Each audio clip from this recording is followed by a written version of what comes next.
ശബരിമലയിലെ വരുമാനം 204 കോടി കവിഞ്ഞതായി Devaswom board president PS Prashanth. ജനുവരി 20 വരെ ഭക്തർക്ക് ദർശന സൗകര്യമുണ്ടെന്നും ദേവസ്വം ബോർഡ് പ്രസിഡന്റ് അറിയിച്ചു. ശബരിമലയിൽ നാളെ മണ്ഡലപൂജയാണ്. തങ്കയങ്കി ഘോഷയാത്ര ഇന്ന് സന്നിധാനത്ത് എത്തുകയും ചെയ്യും. കണക്ക് 204 കോടി 30,76,704 204 30 76 704. കഴിഞ്ഞ വർഷം 222 കോടി 98,70,250 222 98 70 250. വ്യത്യാസം 18 കോടി 67,93,546 18 67 93 546 വ്യത്യാസം.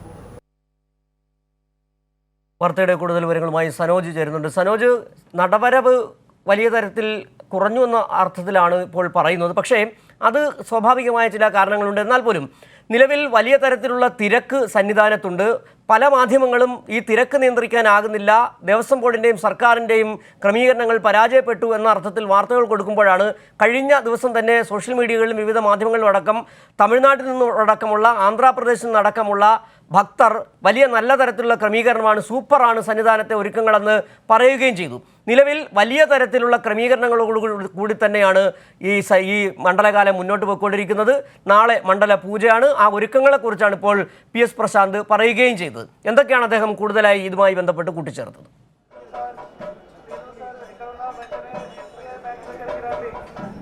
സുജു, വിപുലമായ ക്രമീകരണങ്ങൾ സന്നിധാനത്തെ മണ്ഡലപൂജയുമായി ബന്ധപ്പെട്ടുകൊണ്ട് ഒരുക്കിയിട്ടുണ്ട്. അതിനിടയിൽ നടത്തിയ വാർത്താ സമ്മേളനം കഴിഞ്ഞ 39 ദിവസത്തെ തിരക്കുകളുടെയും നടവരവിൻ്റെയും കണക്കുകളാണ് വളരെ വ്യക്തമായി തിരുവിതാംകൂർ ദേവസ്വം ബോർഡ് പ്രസിഡന്റ് പറഞ്ഞു വച്ചത്. അദ്ദേഹം പറഞ്ഞത് ഈ വർഷത്തെ വരുമാനം 204 കോടി 30,76,704 രൂപയാണ് ഈ തവണത്തെ വരുമാനം.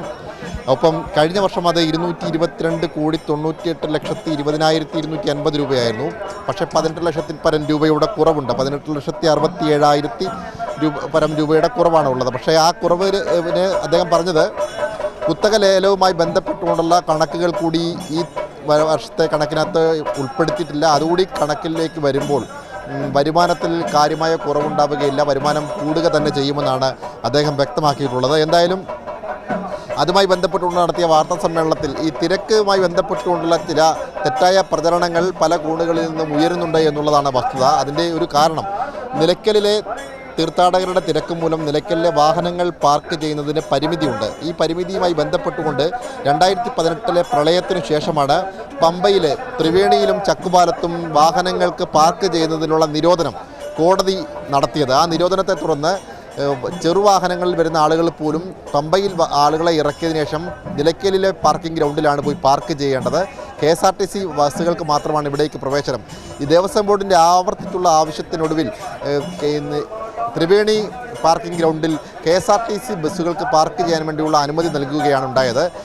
പല സമയങ്ങളിലും ഇപ്പോഴും റിവ്യൂ ഹർജി ദേവസ്വം ബോർഡ് നൽകിയിട്ടുണ്ട്. അതായത് പമ്പയിലെ ത്രിവേണിയിലും ചക്കുപാലത്തും വാഹനങ്ങൾ പാർക്ക് ചെയ്യാൻ വേണ്ടിയുള്ള അനുമതി നൽകണം. ഇവിടെ ഏകദേശം 4,500 വാഹനങ്ങൾക്ക് പാർക്ക് ചെയ്യാനുള്ള സൗകര്യമുണ്ട്.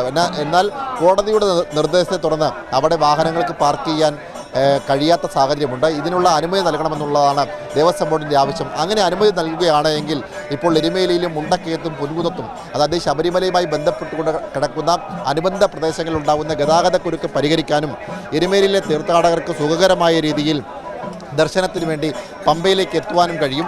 നിലവിലിപ്പോൾ സന്നിധാനത്തെ കാര്യങ്ങൾ വളരെ സുഖകരമായി തന്നെയാണ് പോകുന്നത്. കാരണം 8-10 മണിക്കൂർ ക്യൂ നിൽക്കേണ്ടി വരുന്നു എന്നുള്ളതൊരു വസ്തുതയാണ്. കാരണം അത്രത്തോളം തിരക്ക് സന്നിധാനത്ത് അനുഭവപ്പെടുന്നുണ്ട്. അങ്ങനെ ക്യൂ നിന്ന് വരുന്ന തീർത്ഥാടകർക്ക് വളരെ സുഖകരമായ രീതിയിൽ ദർശനം നടത്തി പോകാൻ കഴിയുന്നുണ്ട്. വരുന്ന ആളുകൾക്കെല്ലാം ദർശനം ലഭിക്കുന്നുണ്ട് എന്നുള്ളതാണ് ഏറ്റവും ആശ്വാസകരമായ കാര്യം. അയ്യപ്പനെ കാണാൻ വേണ്ടി ത്യാഗപൂർണമായ രീതിയിൽ മണിക്കൂറുകൾ കാത്തു നിന്നതിന് ശേഷം ഇവിടെ എത്തുമ്പോൾ ദർശനം കിട്ടി മടങ്ങുന്ന സന്തോഷത്തിലാണ് തീർത്ഥാടകരെല്ലാം ഉള്ളത്. ഇന്ന് തങ്കയങ്കി ഘോഷയാത്ര സന്നിധാനത്തേക്ക് എത്തുകയാണ്. കഴിഞ്ഞ ദിവസം ആറന്മുള ശ്രീ പാർത്ഥസാരഥി ക്ഷേത്രത്തിൽ നിന്നും ആരംഭിച്ച തങ്കയങ്കി പ്രയാണം 3 ദിവസങ്ങൾ പിന്നിട്ട് ഇന്ന് ഉച്ചയോടുകൂടി അല്പസമയത്തിനകം പമ്പയിൽ എത്തിച്ചേരും. അവിടെ നിന്നും പിന്നീട് സന്നിധാനത്തേക്ക് വൈകുന്നേരം 5:30 ശരംകുത്തിയിലെത്തുക. അവിടെ ദേവസ്വം ബോർഡ് ഭാരവാഹികൾ ചേർന്ന് ഒപ്പം തന്നെ ക്ഷേത്ര ഭാരവാഹികളൊക്കെ ചേർന്ന് സ്വീകരിക്കും. തങ്കയങ്കിയെ സ്വീകരിച്ച് ആനയിക്കും. പിന്നീട് 6:30 ദീപാരാധന. ഈ ദീപാരാധന ഇന്നത്തെ തങ്കയങ്കി ചാർത്തിയുള്ള ദീപാരാധനയാണ് നടക്കുക. ആ തങ്കയങ്കി ചാർത്തിയുള്ള ദീപാരാധനയ്ക്ക് ശേഷം ക്ഷേത്രം ഇന്ന് രാത്രി പതിവ് പോലെ അടയ്ക്കും. ഇന്നത്തെ ഒരു ക്രമീകരണം എന്ന് പറയപ്പെടുന്നത് തങ്കയങ്കി ഘോഷയാത്ര പ്രമാണിച്ച് 11 മണിക്ക് ശേഷം നിലയ്ക്കലിൽ നിന്നും തീർത്ഥാടകരെ പമ്പയിലേക്ക് കടത്തിവിടുന്നില്ല. പമ്പയിൽ നിന്നും തീർത്ഥാടകർക്കുള്ള സന്നിധാനത്തേക്കുള്ള പ്രവേശനം 1 മണി വരെയാണ്. ഉച്ച കഴിഞ്ഞ് 5 മണിക്കാണ് ക്ഷേത്രനട തുറക്കുക. സാധാരണഗതിയിൽ 3 മണിക്കാണ് ക്ഷേത്രനട തുറക്കുക. ഇന്ന് 5 മണിക്കാണ് ക്ഷേത്രം തുറക്കുന്നത്. പിന്നീട് ദീപാരാധന തങ്കയങ്കി ചാർത്തിയുള്ള ദീപാരാധനയാണ്. നാളെയാണ് മണ്ഡലപൂജ നടക്കുക. മണ്ഡലപൂജയോടനുബന്ധിച്ച് നാളെ 9:30 വരെ മാത്രമാണ് നെയ്യഭിഷേകത്തിനുള്ള സമയം. ഒപ്പം തന്നെ നാളെ മണ്ഡലപൂജയ്ക്ക് ശേഷം രാത്രി 11 മണിക്ക് ഹരിവരാസനം പാടി നടയടയ്ക്കും. ഇതോടെ മണ്ഡലകാലത്തിന് പരിസമാപ്തി കുറിക്കുകയാണ്. ക്ഷേത്രനട 3 ദിവസത്തേക്ക് അടയ്ക്കും. 30-ാം തീയതി വൈകുന്നേരം 5 മണിക്ക് ക്ഷേത്രം വീണ്ടും തുറക്കും. അതിനുശേഷം മകരവിളക്കിന് വേണ്ടിയുള്ള തയ്യാറെടുപ്പുകളാണ്. മകരവിളക്കിന് വേണ്ടിയുള്ള തയ്യാറെടുപ്പുകളെ സംബന്ധിച്ച് മണ്ഡലപൂജയ്ക്കുള്ള ഒരുക്കങ്ങളെല്ലാം ശബരിമലയിൽ പൂർത്തിയായി കഴിഞ്ഞിരിക്കുന്നു. ദേവസ്വം ബോർഡ് എല്ലാവിധ ക്രമീകരണങ്ങളും ഏർപ്പെടുത്തി. ഒപ്പം തന്നെ 204 കോടിയാണ് 39 ദിവസം കൊണ്ട് ശബരിമലയിൽ നടവരവായി ലഭിക്കുകയും ചെയ്തു. വിവരങ്ങളാണ് സനോജ് നൽകിയത്.